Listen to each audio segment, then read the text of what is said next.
सुबह। आइए एक बार इसके बारे में समझते हैं वरुण के साथ। वरुण, बताइए एग्जैक्टली क्या फैसला लिया गया है?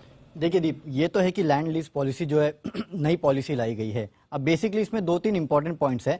सबसे पहले तो जो अवधि है 5 साल से बढ़ा के 35 साल कर दी है, ये काफी अच्छा किया, क्योंकि कहीं ना कहीं प्राइवेट इन्वेस्टर्स जो है उनको इस पूरे लैंड लीजिंग में लाना था रेलवे की, इसके लिए कदम उठाए गए हैं। दूसरा जो फीस है 6% से बढ़ा के 1.5% ऑफ द लैंड वैल्यू किया गया है। ये पहले 6% के आसपास थी, उसके बाद ये 7% बढ़ने वाली थी, लेकिन इसको भी कम कर दिया गया, 1.5% के आसपास किया गया है।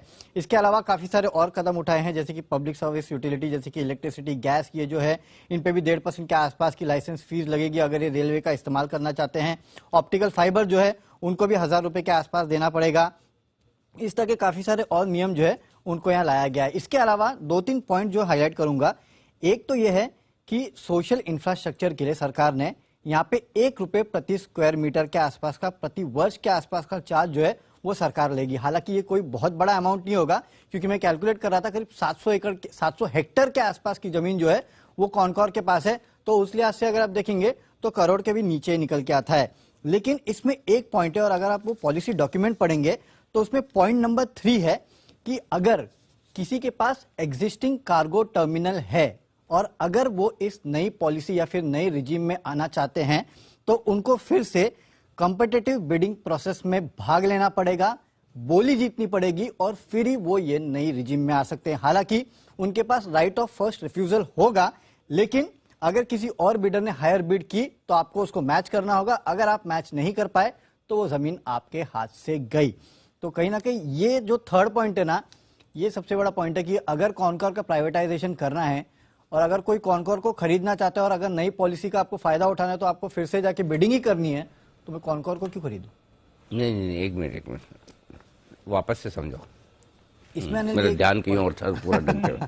हाँ, बाकी चीजें तो हमें पता है कि कल उन्होंने जो लैंड लाइसेंसिंग फीस जो की है वो 1.5% कर दी। 1.5% कर दी। अंदाज ये था कि 2.5-3%, 3.5% करेंगे, उसके सामने 1.5% की तो सबको बड़ी खुशी हुई। हाँ। मैं चूंकि था नहीं शो में, इसलिए मुझे सही से पता नहीं है, लेकिन हाँ मतलब ये कि 1.5% कर दी तो लोगों को लगा कि ये तो बहुत अट्रैक्टिव है, लाइन लगा कर लोग आएंगे कॉनकॉर को खरीदने के लिए, हमें दे दो, बहुत अच्छी कंपनी। बिल्कुल ये हुआ, स्टॉक 12% बढ़ा, 8% ऊपर बंद हुआ, यहाँ तक मुझे पता है। हाँ। हम आगे बताऊं तो अनिल जी, इसमें एक पॉइंट है, पॉइंट नंबर 3, जो इस प्रेस सीरीज में प्रेस इंफॉर्मेशन ब्यूरो के आप इसमें जाएंगे तो उसमें लिखा है कि अगर जो एग्जिस्टिंग कंपनियां हैं जो कि रेलवे का लैंड कार्गो टर्मिनल के लिए यूज कर रही है, जिनके पास है, अगर वो इस ऑप्शन पे स्विच करना चाहती है नई रिजीम में जहां पे 1.5% किया गया और 35 साल के लिए दिया गया है लैंड, अगर वो करना चाहते हैं तो उनको फिर से कॉम्पिटिटिव बिडिंग प्रोसेस में जाना होगा, उस जमीन को जीतना होगा। सामने और कोई कॉम्पिटिटर होगा, वो अगर बिड करेगा उस जमीन के लिए तो आपके पास ROFR है, राइट ऑफ जमीन को जीतना होगा। ये जमीन थोड़ी खरीद रहे तो खाली फीस लीज पे है, लीज है ना, लीज फिर से लेनी पड़ेगी, लीज आपको फिर से लेनी पड़ेगी। तो मतलब कॉनकॉर ने जो भी कॉनकॉर के पास जो भी रेलवे की जमीन लीज पे है एग्जिस्टिंग, उनको फायदा नहीं है। अगर उनको 1.5% वाले इसमें आना है तो फिर से बोली लगानी, तो बोली किस चीज की लगानी? लीज के लिए, जमीन की लीज तो के जीतने। वो तो 1.5% फिक्स हो गया, इसमें क्या बोली लगानी? नहीं, 1.5% तो अनिल जी फीस है। हाँ। और ये लीज है, यानी कि किराए पे जो जमीन लेते हैं, तो अच्छा, जमीन किराए की बोली लगेगी, तो उसके लिए बोली लगेगी, बोली कॉनकॉर को भी लगानी पड़ेगी और दूसरी कंपनियां भी लगाएंगी, दूसरी कंपनियां भी लगाएंगी। अगर आपको 1.5% रखना है फिक्स तो, नहीं तो 6% भरते रहो। अच्छा, 6% तो कोई भरेगा नहीं। तो सवाल उठता है वो इंटरेस्टिंग है ना। अगर मेरे को कॉनकॉर खरीदना है तो मैं कॉनकॉर उसकी जमीन के लिए क्यों खरीदूं जब मैं उस जमीन के लिए खुद बिड कर सकता हूँ?